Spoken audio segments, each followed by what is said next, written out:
High বন্ধুরা, কেমন আছেন সবাই? কলকাতা বং লাইফস্টাইলের পক্ষ থেকে সবাইকে শুভকামনা জানিয়ে আজকে আমি ঘরোয়া সমস্যার একটা সমাধানের ভিডিও আনতে চলেছি। প্রত্যেকের বাড়িতেই এই সমস্যাটা, আর সেই সমস্যাটা কত সহজে ঘরোয়া উপকরণে সমাধানটা করা যায় সেটাই আজকে দেখাবো। দেখুন ভিডিওটা। কিছুদিন যাবৎ আমাদের বাড়িতে প্রচণ্ড ইঁদুরের উপদ্রব এবং বাড়িতে সমস্ত জিনিস, সেই শোবার ঘর বলুন আর রান্নাঘর বলুন, ঠাকুর ঘর বলুন, মানে ইঁদুরের এত উপদ্রব থাকতে পারছি না। তাই একটা সমাধানের পথ বের করি। এখানে একটু আঠা নিয়েছি, একটু সার্ফ নিয়েছি, একটা গন্ধকর্পূর নিয়েছি, একটু ঘি নিয়েছি আর একটু জল নিয়েছি। কত সহজে দেখুন ইঁদুরগুলোকে বাড়ি থেকে বের করা যায়। এবং একজন এটা করেছে, সে আমার কাছে বলাতে আমি এটা করে আজকে দেখব এবং কেমন ফল পাই সেটাও দেখাবো আপনাদেরকে। এখন আমি এখান থেকে 1 চামচ ঘি নিয়ে নেব। এখানে ঘিটা একটুখানি বেশি দিতে হবে, কারণ এই ঘিয়ের সেন্টেই কিন্তু ওরা খেতে আসবে, না হলে কিন্তু কিছুতেই এটা খাবে না ওরা। খুব ভালো করে এই ঘিটা আটার সাথে মাখিয়ে নেব।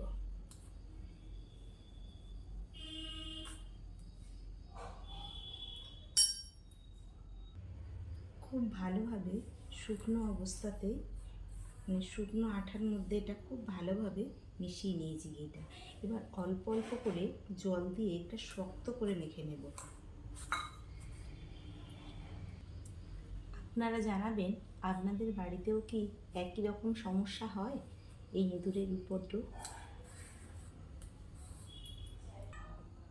এইভাবে শক্ত করে মেখে নিলাম।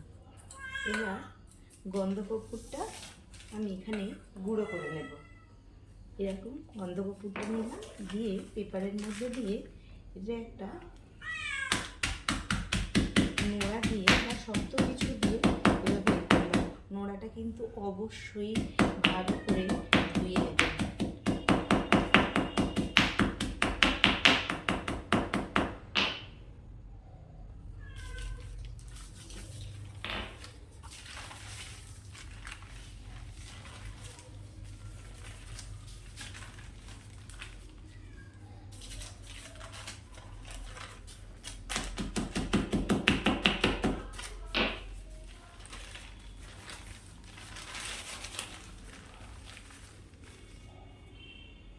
দেখুন গুঁড়ো হয়ে গেছে।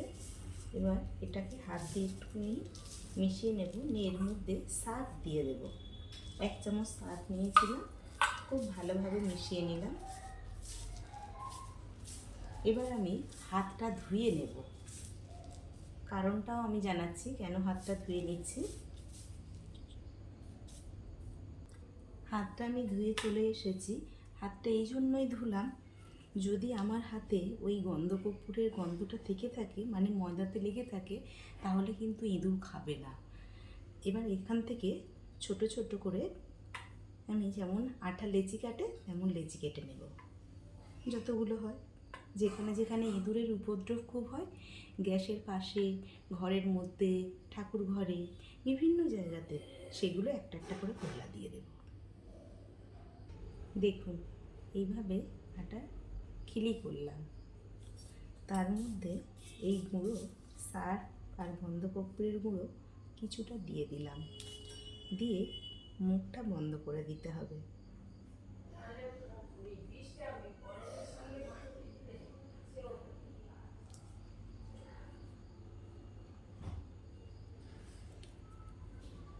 দিয়ে আবারও যেমন গোল ছিল তেমন গোল করে দিয়ে দেবো।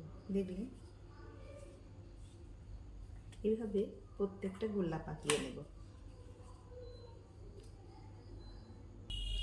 এই বুদ্ধিটা কিন্তু দিয়েছেন আমার এক পরিচিত, তার ভীষণ উপকারে এসছে। আমি দিতে চাইছিলাম না, বাড়িতে ইঁদুর মারা বিষ কিছু খাবারের সঙ্গে দিলে ওরা মরে এমন জায়গায় ঢুকে থাকে যেটা বের করা খুব অসম্ভব হয়ে ওঠে, এবং এত বাজে গন্ধ বাড়িতে থাকা যায় না। তাই আমি কিছুতেই বিষ দিতে চাইছিলাম না। কিন্তু এত উপদ্রব করছে থাকতেই পাচ্ছি না।